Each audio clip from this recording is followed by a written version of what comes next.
Tonight, Yara 1 barge arrives on the island bringing the rest of the bitumen for the airport runway upgrade project. Medevac patient passes away in New Zealand.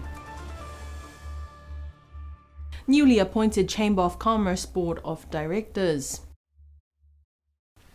Good evening, I'm Soraya Mangawa and this is your BCN News.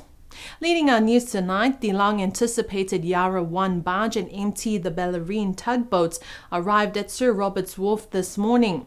According to Maritime Officer Lindsay Talangi, the barge is bringing in the rest of the bitumen for the airport runway upgrade project.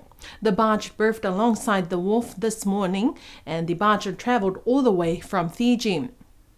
Last Friday, an air ambulance arrived on the island to medevac a critical patient to New Zealand. This patient, Moka Livaye, is one of the Niue 4 Hospital and Health Department workers and was very sick, hence why they sought for the air ambulance. However, last weekend, this patient sadly passed away in Auckland. BCN News understands that family members of the deceased shared on Facebook that it wasn't long ago when she arrived in New Zealand before she passed away. A heartfelt and sincerest condolences to her husband, children, and family and loved ones for this sad time.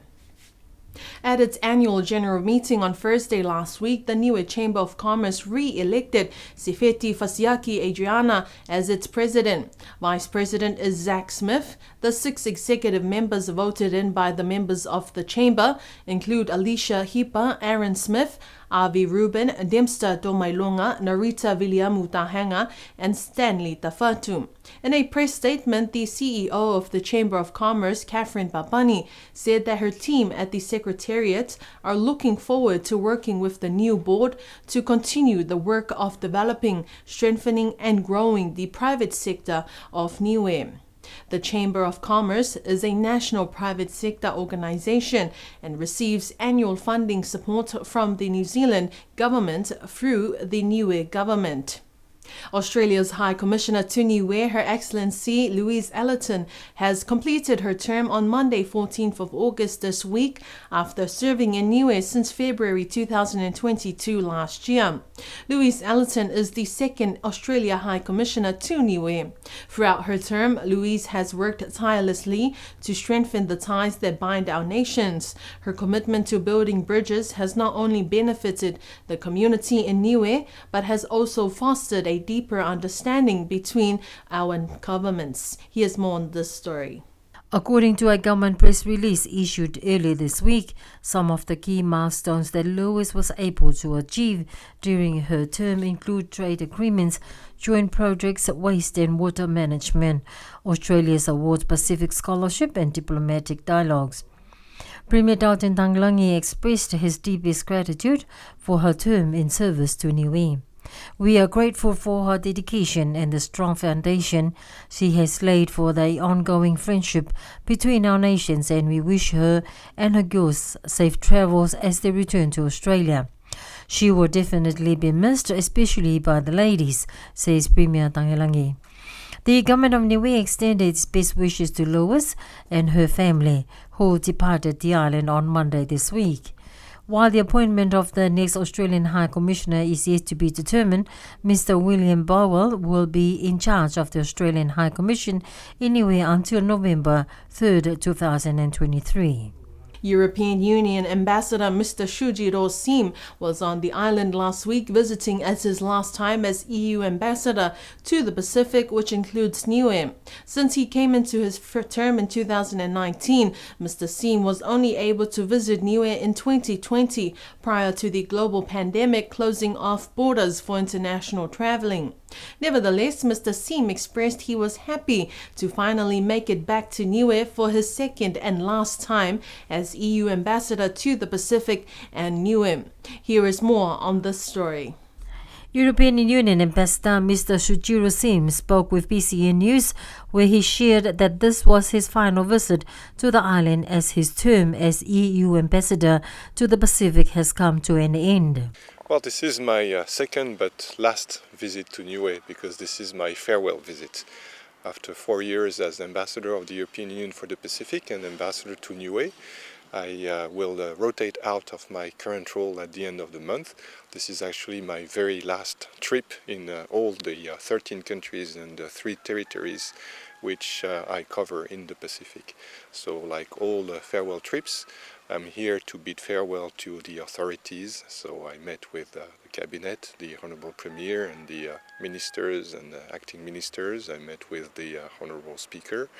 I'm also meeting, and it's customary for me, with members of the diplomatic corps. Here in Niue, that's quite simple and quite fast because you have 2 high commissioners and they are located in the same building, so that's very handy. I also visit some of the projects we fund in the countries. And here in Niue, I'm staying at Liolao Guest House, which is a guest house which we funded in Avasele, in the old primary school. So I was fortunate enough to open it when I came last time in February 2020. It seems a long time ago because it was before the COVID pandemic. But almost 4 years down the line, I'm very happy I can stay there as a guest. When asked about the next steps forward for Niue and the European Union, Ambassador Sim says that Niue will no longer be eligible for donor funds. Instead, both Niue and the European Union will be forming a free trade agreement as economic partners. So a few things have changed indeed since I came last.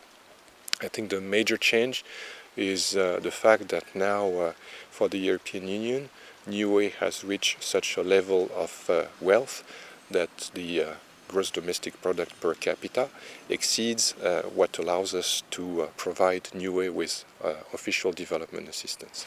So Niue in the future, moving forward, would not qualify for official development assistance any longer. So we're now in the transition period.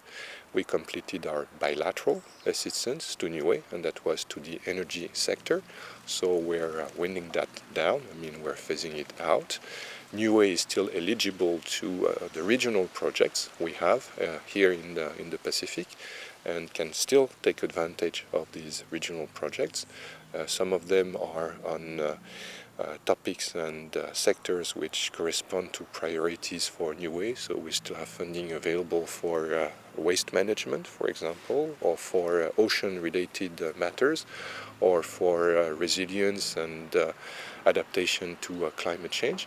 So I encourage the government of Niue to take full advantage of these funding opportunities under our regional projects, because our bilateral development assistance will be phased out, because Niue would no longer be eligible to official development assistance.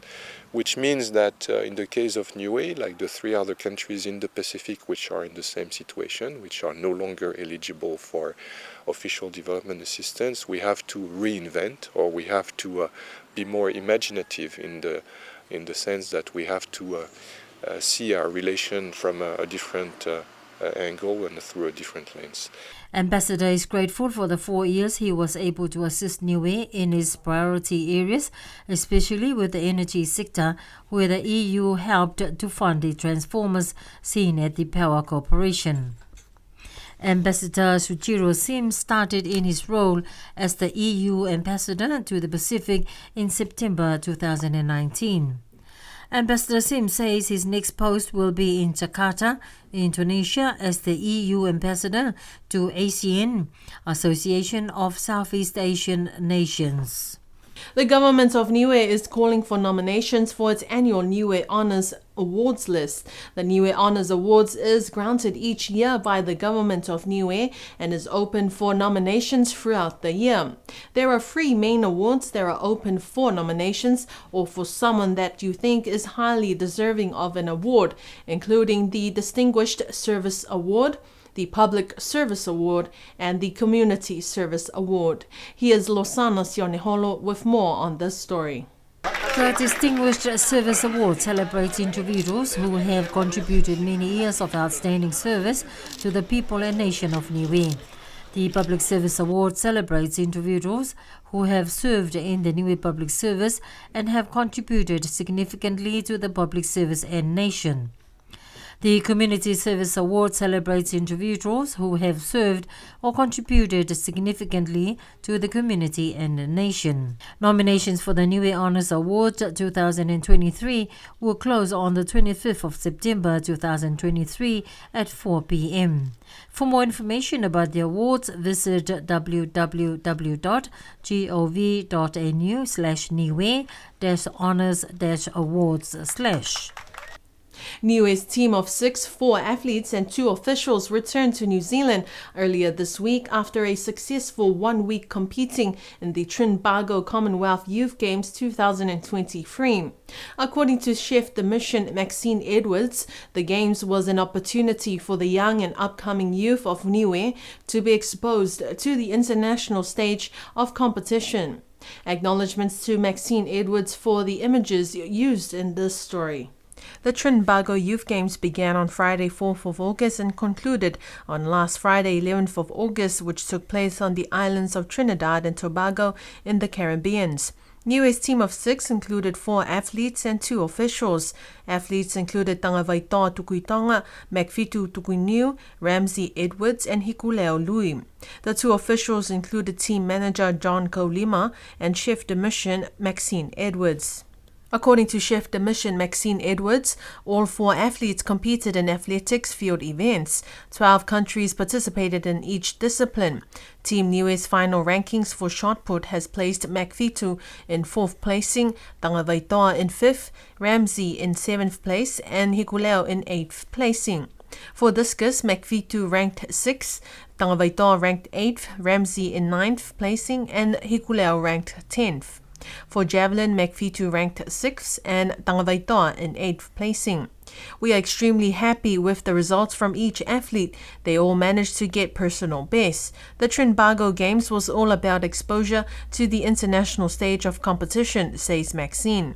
The Trinbago 2023 Commonwealth Youth Games concluded with an electric beach celebration at Pigeon Point in Tobago.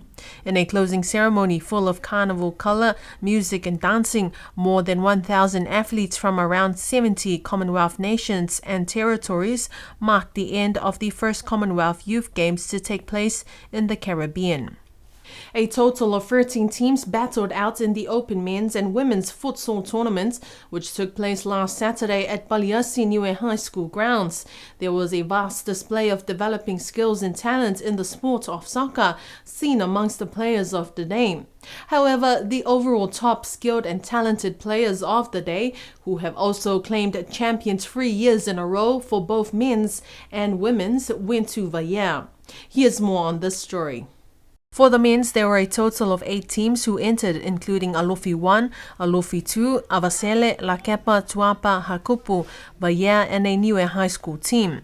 For the women's, there were a total of 5 teams, including Alofi, Hakupu, Lakepa, Tuapa, and Vaea. Taking the overall championship title for the tournament for both the men's and women's was Vaea. This is their 3rd year in a row claiming championship for the futsal tournament. For the men's, 1st place went to Vaea, 2nd place to Alofi 1, 3rd place went to Alofi 2, and coming in 4th was Avasele. In the women's pool, 1st place went to Vaea, 2nd place to Alofi, 3rd place to Tuapa, and coming in 4th placing was Hakupu. According to the Niue Football Association, the tournament went well thanks to the subcommittee and all teams' management coaches for their cooperation. Very happy with the outcome, especially with the number of teams that participated. There were no major incidents on the day. There was evident improvement amongst the players, especially from the younger generation. The tournament was proudly sponsored by the Government of Niue, PMCU, Lilo's Restaurant, Niue High School, and Niue Rugby League. A special general meeting will be taking place next week with date and time to be confirmed. Also next on the Niue Football Association calendar is the 11-a-side soccer tournament between the North and South to take place in November this year. There are 2 new positive cases of COVID-19 which were reported yesterday on the Niue COVID dashboard.